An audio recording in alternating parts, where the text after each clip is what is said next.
Well, thank you again for making the time to tune in. My name is Jeff Fuller, Jay Fuller Interviews on YouTube, Facebook, Instagram, and Twitter, Jay Fuller Interviews, and now the Backfire podcast with Jeff Fuller of Jay Fuller Interviews on Apple, iTunes, Google Podcasts. And we believe people's stories matter. They help us unlearn what we thought was right to relearn what is right. And one not only with a tremendous story, but the best voice there is. This is Bob Picozzi. Bob, welcome in. Hi, Jeff. How are you? Good to be here. Well, thanks again. And Bob, I have to bring it up. Behind you on your chair, there's a NY, and behind me, there's a lot of Boston memorabilia. So I hope we can be friends. But thanks for making the time today. Hey, my guys, at least in this sport, are 2-0 against you guys in the big game. So yeah, if anyone's going to be upset, it's going to be you, not me. That's true. That's true. For you, I love how Dan Patrick calls it the mothership, but you worked at ESPN for a while. Could you just share with the listeners, with the viewers, how you first got that job? Yeah, I can. It was a sort of a long and winding road. It was never really a goal of mine to work there. My career was really divided into three sections. First was local radio. In the first 6 years after I graduated from college, at 3 different radio stations in 3 different states. And then the second chapter was I was a local TV sports anchor for the ABC affiliate in Connecticut. It was located in New Haven. And then the third chapter was I worked at ESPN, really in 2 distinctly different capacities. I was the ESPN Radio Sports Center anchor during Morning Drive. And I also did college football and college basketball play-by-play for ESPN's TV platforms. And I did that for 18 years, and then I retired. So how I got there, from being in my third job was for a radio station, New Haven. That's what got me to Connecticut in 1973. And I never left. I met a girl, and, we've been married now for 43 years. Wow, congratulations. And, thank you. And we live in a town which is only 3 towns away from ESPN. We live in Cheshire, Connecticut. ESPN, as you know, is in Bristol. So even though it was there, I was happy in my job. I was in local TV, but when ESPN went on the air in 1979. But after 19 years, in 1997, they decided they were not going to renew my contract. So I was really at a crossroads in my career for the first time. I had to decide what I wanted to do next, and my gut told me to go back to what I first did and what my first love always was, which was play-by-play. So that's how I got to ESPN, although I stumbled literally into the ESPN radio job. Even though I had decided I didn't wish to continue being a local TV sports anchor, since they're only 13 miles away, and since I knew a lot of people there, I figured it was foolish to not see if they were interested in me as a sports center anchor. They weren't, but a friend of mine set up a series of interviews with the Kingmakers there in one day. And the first Kingmaker I met with asked me, who else is in the batting order for you today? And I rattled off the names, and he said, "Are you planning on meeting with the boys in radio, meaning ESPN radio?" And I said, no, I had not planned. Should I? And he paused. And he said, "Yeah, I think you should. Would you like me to make that happen?" So he did, and the rest is history. I mean, they had no idea that I had 6 years of radio experience at the beginning of my career. Plus my 4 years of college experience. So I started working there as a sports center anchor on a part-time basis in February of 1998. And then, I truly believe that a lot of what happens in your life, particularly in your career and also in your personal life, is the result of circumstances. Yeah. And it helps to be the right place in the right place, right guy, right place, right time. And that was me, because 10 months after I started working there, they decided to launch a 24/7 network, which, had been in the planning, obviously. And so they went 24/7 on October 12th, 1998, and they asked me to be the Morning Drive's anchor. So it was a great supplement and complement to my TV play-by-play work. And I was already doing play-by-play a little bit for them. and a little bit for other outlets. So Sure. that's, to answer your question, that's how it happened. It was never a case of me waking up one morning and saying, "Boy, my dream is to work at ESPN," and just kind of stumbled into it. So, Bob, I have to ask, I ask respectfully and kind of tongue in cheek, but with your voice, when did you realize that you had a voice for radio, for TV? And was there that thought when you were younger, maybe I need to drink a little bit more or smoke on occasion so I can get that deeper voice? Well, first of all, I've never smoked in my life, so my voice is not the result of that. I think it was just something I was born with. I don't know how to answer your question. I had decided what I wanted to do long before I felt that I had a good voice, or before anyone told me you have a good voice. I love sports. My dad was a big sports fan, and he introduced me to sports at a young age, and I just fell in love with it. And you know, I took it to like 100 degrees level higher than him. The fandom. I'm really certifiable as a sports fan, and I just turned 70, and my interest in sports is not one iota less than it was when I was 6 when I started it. Yeah. So I was born in 1951, and baseball was king in the country then. So my buddies and I, we used to play baseball every day. It was my favorite sport. It was the first sport I was introduced to, and it remains my favorite sport. And all of us, friends, like maybe 5 or 6 of us, we all knew who we wanted to be. We wanted to be Major League Baseball players. Yeah. I just arrived at the conclusion that it wasn't going to happen before they did, because I realized I wasn't good enough. And yet I wanted to still spend my life doing something in sports. So that's when the thought of becoming a play-by-play announcer first occurred to me.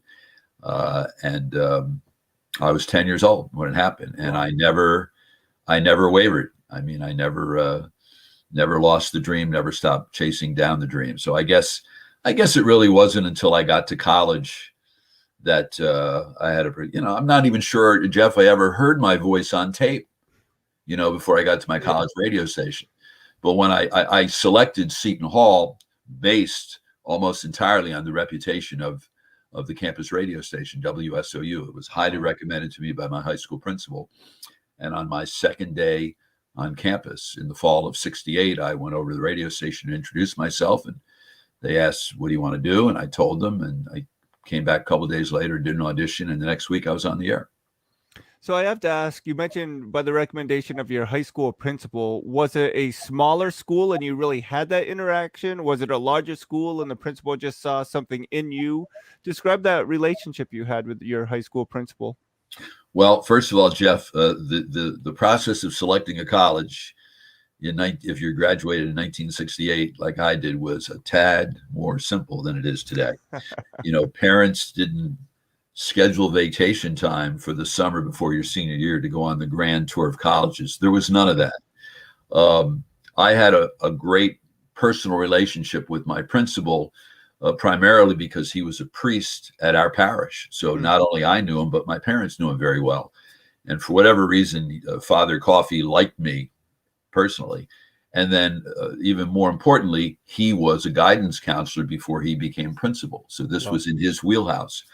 So the process of me selecting a college consisted of me strolling down the hall to his office and saying, "Father, it's time that I start thinking about which college just to apply to. Can I pick your brain?" And I'm not even sure this was early in my senior year. It was probably late in the fall. And then, he asked me a couple of questions. I told him what I wanted to do. And he said, "Why you want to go to Seton Hall?" And I said, "I do." And he said, "Yeah." And I asked him why, and he told me, he told me about how their communication program was in its infancy, but they had big plans for it, and it was an all-encompassing program that included journalism and broadcasting, and also part of it, the third arm of it, was the theater, which really was of no interest to me, and that as I said before, their radio station had an outstanding reputation. You may or may not know Bob Lee is a Seton Hall alum.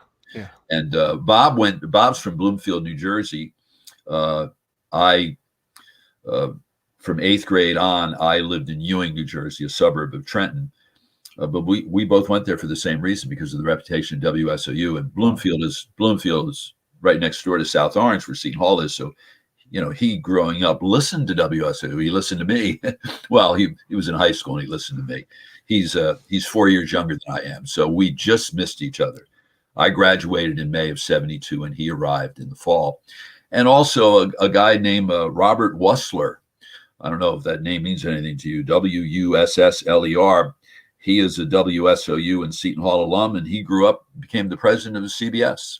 Wow. So there are a lot of us in the industry, and we have a great alumni network. I'm constantly in touch with current students and recent alums, and we always encourage them to pick our brains on career decisions and that. And I always say that the most important decision I made in my life was to ask my wife to marry me, and the second one was to choose Seton Hall. And that's good. And we are fortunate that you did, and you've had the career that you've had. Quickly, I was on radio, small country radio station several years ago now, but Ken Squire, the owner of the radio station, he's done a lot with NASCAR and CBS, where he got his start. But a hack he told me, and my kids were young at the time, he said, read more out loud to your children. And that helped me with cadence, with punctuation. What was a hack or something you had to learn early on instead of just kind of a play-by-play format? Well, I love sports. I'm a huge Yankee fan. My dad was a huge Yankee fan. My dad was in high school when Babe Ruth came to the Yankees. And so when I would watch and listen to Yankee games as a kid, it was primarily because I, loved the Yankees and I wanted to see them win, and I wanted to watch or listen to the game. But I also was listening carefully to the announcers because I knew what I wanted to do for a living. I was really fortunate because two of their play-by-play announcers were legends, Mel Allen and Red Barber. They were the first two play-by-play announcers inducted into the broadcasters wing of the Baseball Hall of Fame. Yeah. So I listened to them carefully, and Red Barber also wrote a number of books. His book, The Broadcasters, really should just always be in your briefcase when you're traveling as a play-by-play announcer, and you should reread a chapter or two before you go to bed the night before a game. It's just a classic. But no, there wasn't any seminal moment like you described with your interaction with Ken, other than, you would go on the air and you would constantly listen to your tapes. And, each of us is our own best critic. Right. And to this day, when I listen or watch a tape of me, I get annoyed like 60 seconds in because of something I said or did. Like, I can't believe I said that.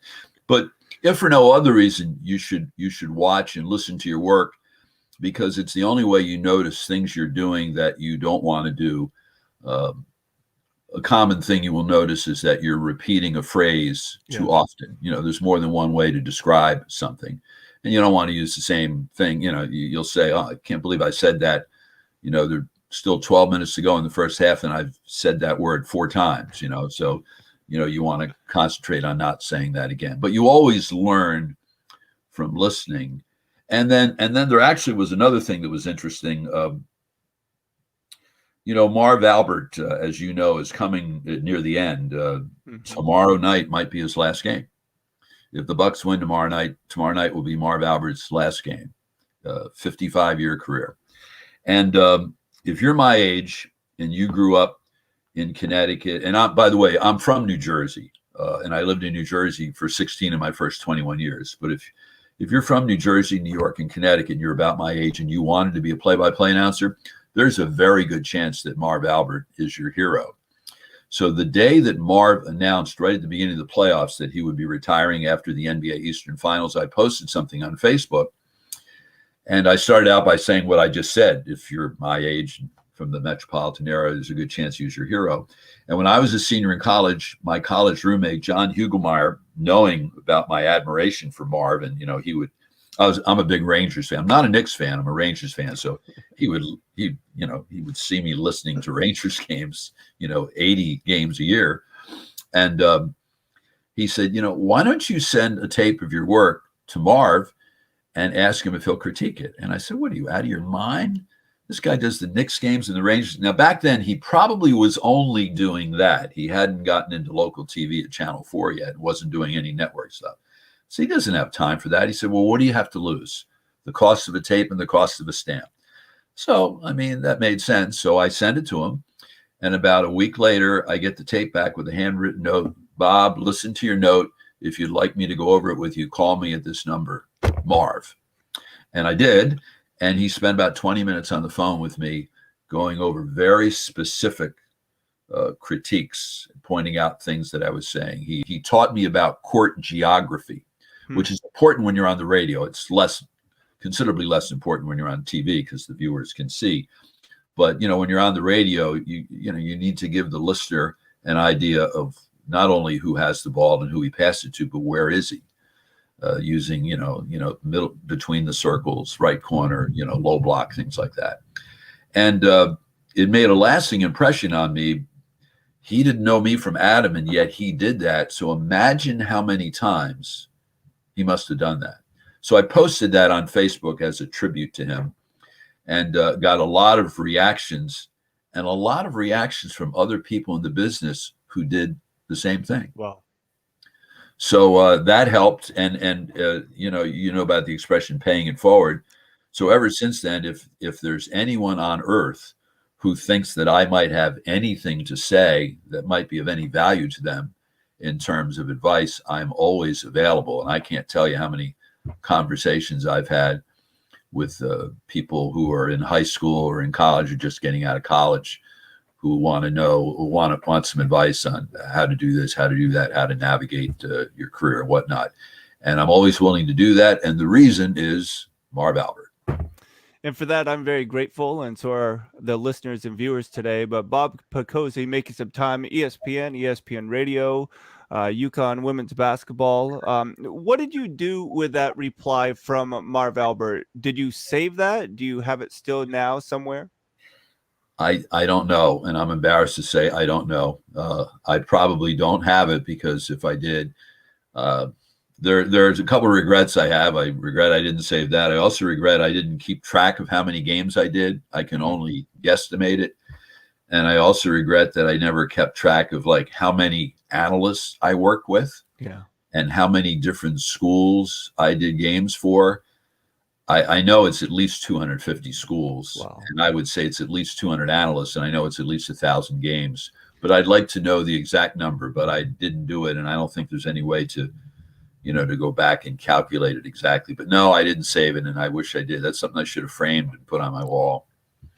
So, Bob, for myself, in Vermont, fans were not allowed to go to high school sporting events, basketball games. I'm the assistant JV basketball coach, so I got to stay for the varsity, and I kind of did the play-by-play Facebook live stream as something fun, but it allowed me in the gym to watch.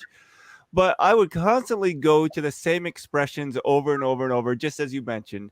But my question for you is there a sport that lends itself better not to have those repeating expressions, or does it come down to vocabulary, knowledge of the game, teachability, things of that sort?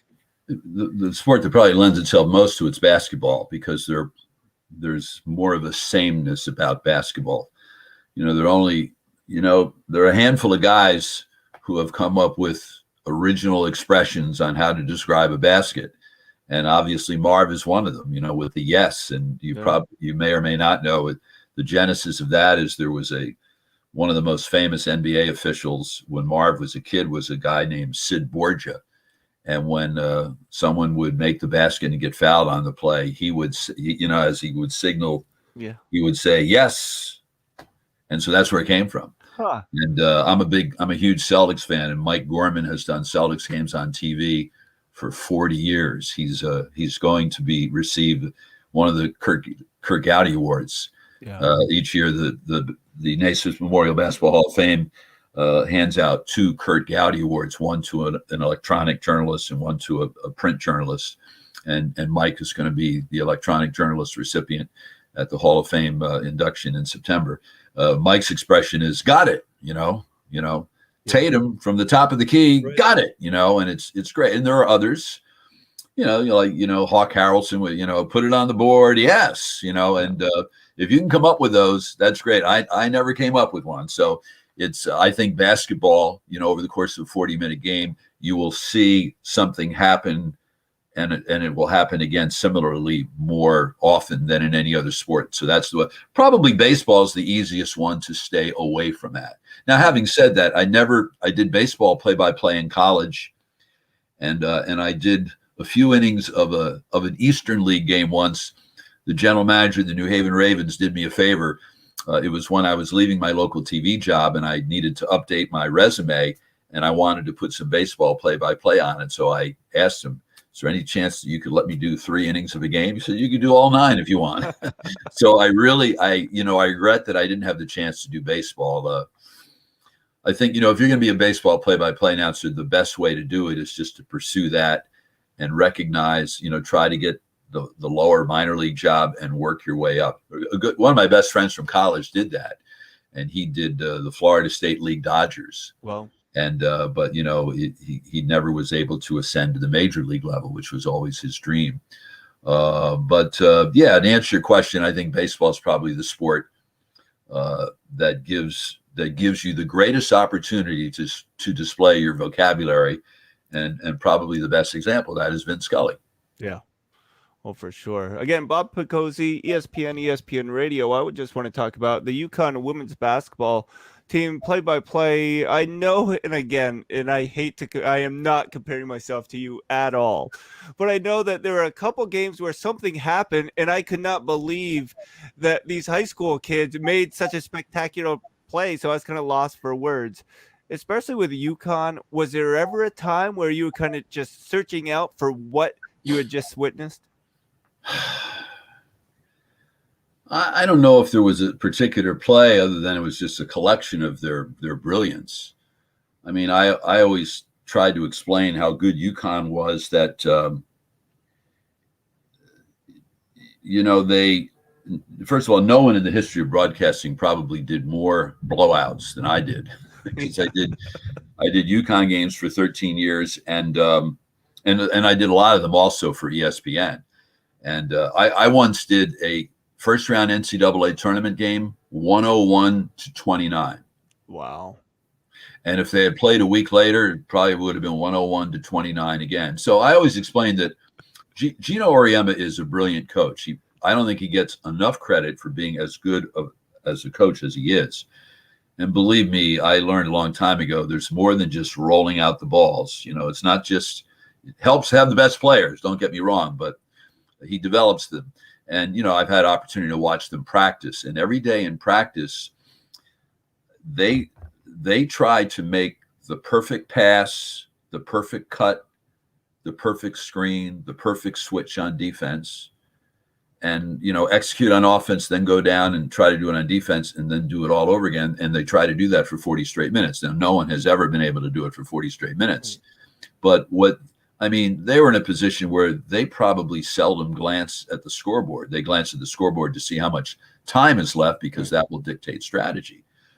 But and everyone buys into that, and the result is you see them playing. So it was marvelous to see them play. And even during those blowouts, they're obviously not nearly as exciting to do as a close game, but you felt like you were witnessing artistry and brilliance on the part of one team. I mean, I got to do Diana Taurasi's games for 4 years. I got to do Maya Moore's games for 4 years. And those are the only 2 players, by the way, in the 13 years I was there, that I went up to them on senior night and personally thanked them, and saying that it was an honor to have this seat to watch you play for the 4 years. And I stay in touch with Diana.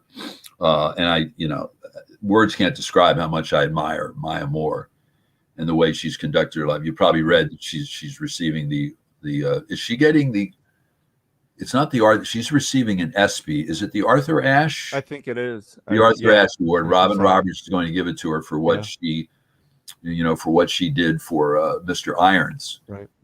To help eventually right a wrong and get him freed from a jail sentence that he should have served. So, and she put her career aside to do that. So, it wasn't any one play. It was just the collection of seeing it. One time, my partner doing the UConn women's games was a former UConn player and former UConn assistant coach. Her name is Megan Kumo. And so one time we're at the Hartford Civic Center, and it's probably an hour and a half before the game, and we're sitting there. We're kind of quiet. We're each doing our own prep for the game, and Diana Taurasi's out on the court shooting early, and I'm mesmerized by it. And she's shooting 3-pointers left-handed, and she's and one of the managers is rebounding for her, and she's making them over and over again. I kind of lean over to Megan and touch shoulders with her and say, "Are you watching this?" She said, "That's 13 in a row." 13 in a row, and I mean shooting in perfect form with her left hand. So yeah, it was unbelievable to watch them play. How unselfish they are, and it was really a thrill to get a chance to watch them play and do their games. And Bob Picozzi makes some time. Thank you so much. My brother tells me loose lips sink ships. And sometimes I say I'm not a gossiper, but I probably gossip about the gossipers, and that's just as bad. But like whether you had a conversation with Coach Oriyama or others that might help the broadcast or bring some light to a situation, how did you rest in that maturity of understanding that was a personal conversation that I'm aware of, but I will not breach that confidence on air? That's a great question. And it just comes from experience, and it comes from, the nature of your relationship with that coach. As you know, in journalism, and I always considered what I did journalism. Mm-hmm. If someone says to you, "This is off the record," then it's off the record. Well, you then acknowledge, yes, it's off the record. And then you have a solemn vow. Yeah. And I mean, it's the same thing in a personal conversation. I mean, if someone tells me something in confidence, I'm not going to tell anybody. And I've always been that way. Gino's a great example because Gino sometimes throws a lot against the wall. And he, you hang around him often enough, and you may hear him on occasion criticize another coach, an official, a commissioner, an athletic director, or whatnot. And you would and he would never precede it by saying, "This is off the record." But you just knew. Right. I mean, I'm actually closer to Jim Calhoun than I was to Gino. And same thing with Jim. I did his coach's show for 5 years in local television. And each week when we would sit down, it was like he was stepping into the confessional. he just wanted to rant, before we would start recording. And I just knew that that's not to be repeated on the air. It's the same thing when you go to a closed practice. Yeah. You're not, you're obligated to not report anything you're seeing until you're on the air. And even then, I mean, you can't report what the coach said. But you can certainly report, well, in the shoot around today, they were working on this, but you can't unveil that before the game. Let's say your Sports Center wants you to do a hit on Sports Center an hour before the game. Well, you can't reveal what they were working on in the shoot around during that. That would be a violation, and you would never be invited to attend another closed practice, nor should you be invited. So, I remember one time I'm listening to WFAN, and they had a former Giants player on. I won't embarrass him by mentioning his name, but he was just kind of a contributor to the program, and they had him on as a guest. And Phil Simms was playing for the Giants then. And in answering the host's question, he said, "Well, I was talking to Phil Simms the other day, and he told me off the record that," and then he finished the sentence, and he didn't, he didn't understand how it works, and he had no idea how ludicrous it sounded. It didn't matter what the rest of the sentence was. Whatever Phil told him off the record was not supposed to be related on the air. So to answer your question, yeah, you just know it's just kind of, I mean, it even goes back when I was at Seton Hall. Bill Raftery was hired as the coach before my junior year, and I did the games for the student radio station. And back then, the games were not on commercial radio. So all Seton Hall fans were stuck listening to the college kids. And so I I had a friendship with Bill back then, although back then I never would call him Bill, Coach Raftery. And I'm still good friends with him today. And he would tell me a lot of things. He would complain. I remember Seton Hall played in California for the first time in its history my senior year. I mean, I was lucky. It happened on my watch. I got to go to California to do 3 games. And while we were out there, Raf got his tickets. We went to the Rose Bowl, as a senior in college. That was pretty neat. Yeah. And one of the games was against Pepperdine, but it was before Pepperdine had opened their beautiful Malibu campus, which is among the most beautiful campuses in the country. And so they played their home games at Santa Monica High School. And Raf didn't realize that until we're recording before the game. We used to record an interview on tape. Back then it was on a cassette player, as I date myself. And he couldn't believe, he was ranting. He said, I can't believe we're 3,000 miles away. We're playing on New Year's Eve. There are a few expletives in there. And we're playing in a bleeping high school gym, So, yeah, that's something, I'm sure he would not mind me revealing that today. But, you don't reveal that during the game. Right. Bob, so I'm 46 years old. I started this interview show podcast at the beginning of the pandemic because I love to be around people and I couldn't have coffee or breakfast with people. So people graciously said yes and all the rest. My question, though, is going back to what I asked you. I do see some people that are younger and not just age, but they just want to make it so bad that they do feel the ends justifies the means. Could you just speak some wisdom into the fact that you think you're going to get, notoriety, but it might just give you a bump, but then you've really done a shot to your integrity and personal character?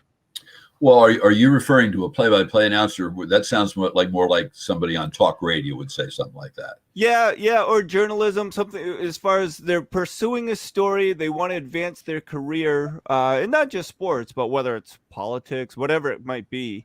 That they I mean, I think Jeff, it even goes beyond that. It would occur, even in your personal life. I mean, I would never, if someone told me something in confidence, I would never violate. I mean, I would be a failure as a friend.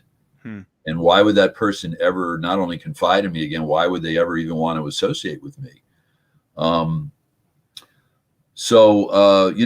career is worth that unless you don't, unless you look in the mirror and it doesn't bother you. It would bother me. Yeah. I mean, I always feel one of my favorite poems is The Man in the Mirror.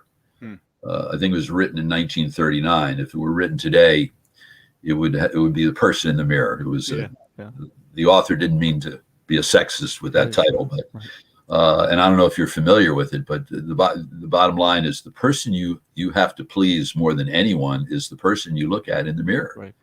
And if you don't please that person, it really doesn't matter whether you please anyone else. It's great to please your parents, your family, your coach, your teacher, your teammates, the audience. But if you don't like what you see when you're looking in that mirror, or when you put the head down on the pillow at night, so I've always been like that. And I mean, have I made mistakes in my life with things that I've said? Sure. And I've always tried to correct them.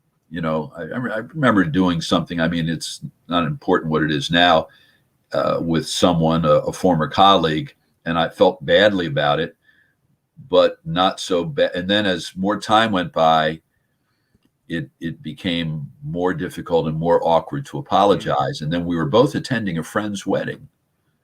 And I saw her on the dance floor and I just said, you know what, I'm going to do it right now. And I just went out and I apologized for something that it wasn't something I said. It was something that I had not done. Actually, what happened was she lost her job and I never called her to console her or tell her how I felt about it. I had a real good reason for not doing it that day. I was covering the Big East tournament in New York and I had to do a live shot in 20 minutes, but I could have done it the next day, or the day after, or the week after, or the next year, but better late than not at all.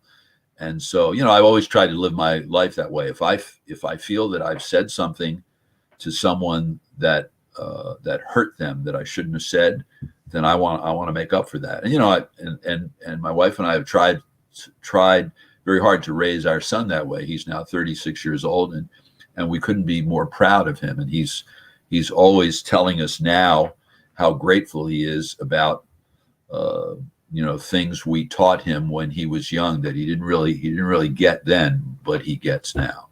Oh, for sure. And Bob, we'll get you out in a couple questions. I just want to bring up this website here, the PicozziFamilyFoundation.com. Kind of by default, you're the president, not the founder. But could you just share about this family foundation? Sure. Well, I was born in Summit, New Jersey, which is about 15 miles from Newark, and that's where my dad grew up. And my dad had 5 siblings. And when it's kind of an unusual family. 4 of those 6 children never married, and they lived together for their entire lives in the 8-bedroom house they grew up in.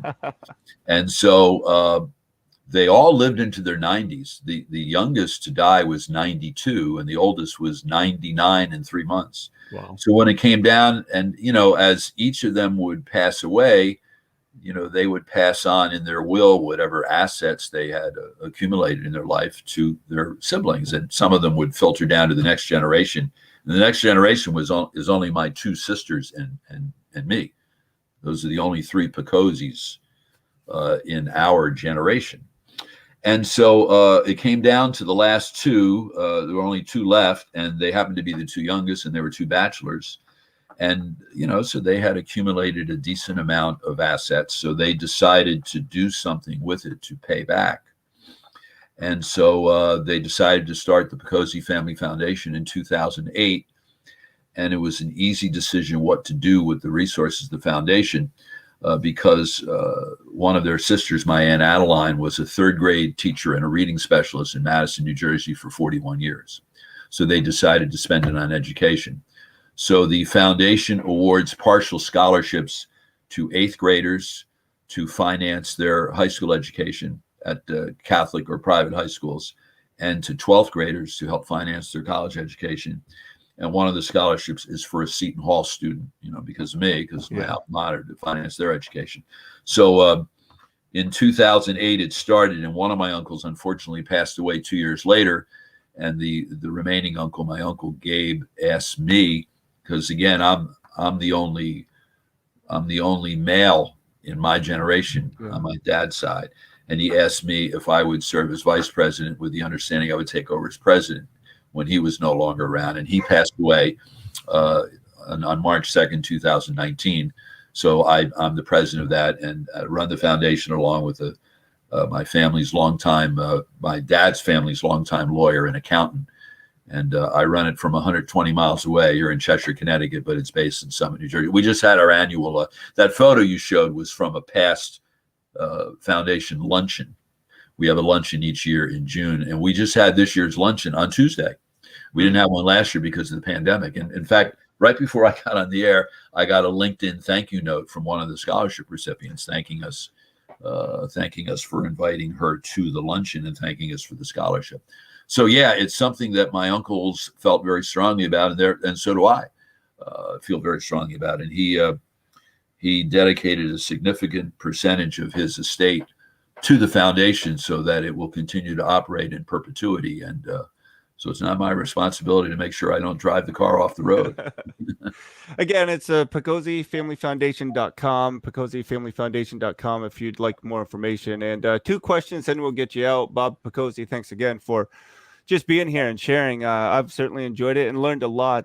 For you, with the Family Foundation, with Marv Albert's kindness to you and you paying it forward, why do you think that is so important for you to give and serve others when, in a lot of circles, you're well known? You could just cash in on the free meals and just sit around and share your stories. But it seems as though you continually want to help people.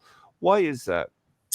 Well, I suppose to answer your question, Jeff, it's the way I was brought up. It's the way I was raised by my parents, and and to also the way I saw the way my grandparents raised their families on both my mom's side, my dad's side. My grandparents on my dad's side who were born in Benevento, Italy, and on my mom's side they were born in the county of Waterford in Ireland. So and they're both sides of the family are very different, but they share one thing: they're both extremely Catholic, and I just, certainly generosity and goodness is. I don't want to create the impression it's limited to Catholics. It certainly isn't. But I went to Catholic school for 16 years, and that we were taught that's what you're supposed to do. You're supposed to help out your fellow man. And if you're, my dad. I remember when I delivered the eulogy at my dad's funeral, and I thanked him for this, that, and that. I thanked him for. I remember he taught me how to stick up for myself and how to stick up for others who can't stick up or are unable to stick up for themselves. So I've always been that way. And, I had a good career and, and I want to share it. So the foundation, I probably would have started my own foundation if my uncles didn't beat me to it. And when I made that transition from a local TV sports anchor, one that I was forced to make because they didn't renew my contract, I had a lot of people help me. A lot of people helped me. And one person who helped me more than anyone else was someone I hardly knew. He produced one basketball game that I announced. Wow. So he and I were together for 4 hours one night in Charlottesville, Virginia. But I remembered him, and I remember thinking he would be a good contact. And he wound up helping me more than anyone else. His testimonial got me my first play-by-play gig. And I asked him, why'd you do that for someone? And he said, well, the answer is when I set sail, freelance career, people helped me. And I always decided I would do, if I could help someone. And then he laughed. He said, but you better be good. He says, I'm not putting my name on the line if you aren't any good. So I've always tried to be that way. And, it's just the way I brought up. And even at the foundation the other day, when I talked to these youngsters and recognize some of them are as young as 8th grade. And I said, you've all thanked me today and you thanked me previously. You really want to thank me? You really want to know what you can do to thank me? You can grow up and be very successful and you can pay it forward. And someday you be in a position where you can help people who are in your situation right now. Particularly these are families with financial needs who didn't have the same opportunities. I didn't have to pay for my college education. My dad couldn't go to college because his parents couldn't afford to send him. So my mom and dad were adamant about giving their 3 children the opportunity to go to college and chase their dreams on my parents' nickel so that we wouldn't have to pay for it and wouldn't have to be saddled with debt and student loans for years. And it's interesting. My one sister always wanted to be a teacher and she became a teacher. The other sister wanted to become a nurse and she became a nurse. And I wanted to become a play-by-play announcer and I became a play-by-play announcer. So, the good Lord has been good to me and I want to share that goodness by helping anyone that I can. Well, Bob, thank you so much. The final question I've stolen from Hernando Planos, the Be Contagious podcast. He always asks his guests when or if, probably in your case, when the feature film is made about your life, who plays you in that feature film? So ESPN Radio, UConn women's basketball, all the different things that you've been a part of. Who would you like to play you in that feature film about your life? Well, isn't it obvious? A young Robert Redford? Of course. How did I miss that? Hey, Bob, we thank you so much. And you've been gracious with your time. I love hearing stories because I know that there's so much I can learn. And just for you to share, it's a gem. So thank you so much. You're very welcome. And thanks for having me on. Appreciate it. And again, that's Bob Picozzi. It's PicozziFamilyFoundation.com if you want to find more information and just listen to people's stories. And even though that Bob is retired, he's still giving back. And that's a tremendous reminder for all of us. Keep paying it forward, everybody. Thanks again for listening. Jay Fuller Interviews on Facebook, YouTube, Instagram, and Twitter. The Backfire Podcast with Jeff Fuller on Apple, iTunes, Google Podcasts, wherever you find a podcast there. We thank you again. We'll talk to you soon.